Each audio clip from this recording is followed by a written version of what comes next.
Hey guys, I hope you had a nice day. Today I'd like to talk to you about strategizing for the jobs of the future. Do you remember a time when typing was a skill set? In fact, if your words per minute was a certain number, recruiters would be jumping over themselves to hire you for accounting roles or analyst role or typist role or secretary role. I remember growing up in the 80s and knowing people whose job was typist. They were typists, they were secretaries because they could type fast. Look at how far we've come as a people, from appreciating typing to moving on to coding. And now we're thinking about Industry 4.0 skill sets, robotics, we're thinking about big data and analytics, we're thinking about 3D printing, we're thinking about cybersecurity skill sets. All of these Industry 4.0 skill sets, what were they 15 years ago? They were not existing. What does that tell you? That in 10 years from now, in 20 years from now, some new skill sets will just come again. The same way we have these new skill sets that people like me are cashing in on. There'll be new skill sets. How are you positioning yourself? Have you also thought about the fact that in 10 years from now, some of the skill sets that we use today, they'll not be useful again. They'll be gone. So you should ask yourself, look at your resume at least once a year. Look at it and ask yourself, in 10 years from now, with this skill set, that skill set, will they still be relevant? If they are no longer relevant, what does that mean? Will I lose my job?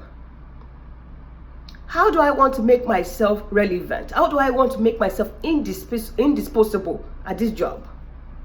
I will admonish you and encourage you today that please look at your resume. Please, let's be honest with one another. Which skill sets on your resume are not going to be useful anymore? What should you replace it with so that you can strategize and plan for 2020? Those two new skill sets that you need, I want to admonish you, go and get them. Whether by online courses, whether by taking trainings and finding a coach to take you through those courses. Please go and get those new skill sets and make yourself indispensable. Why is this important? Not only because you don't want to be fired at your job, because you can also bargain for more money, because you can also start your own business. You can be an innovator, an inventor. With Industry 4.0 coming to us at this very early stage, there are so many things that can be explored. Look at 3D printing, for example. I've used 3D printing as my compass to navigate the world, from Europe to Canada to America. I'm a 3D printing specialist for Cummins. Look at that. I get paid very well. And every now and then I can find another job easily. Why? Because my skill set is sought after by so many companies who are trying to venture into a technology that I understand. I'm black, I'm young, I'm female, yet I'm making waves.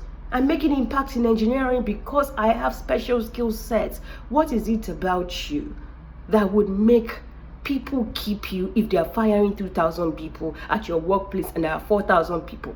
What do you have on your resume that will make them say we cannot fire this person? In 2020, I want you to think about it. I want you to think about how you want to be paid more money, how you want to be promoted, how you want to be able to look for another job. Think about those and build stronger skill sets, because the world is moving in a direction of digitization. Let's join them, my people. Let's do that. So you guys will be hearing from me often. I'm trying to kind of put videos out there. So this is the first one, and hopefully I can do more. I love you and talk to you again soon. Bye.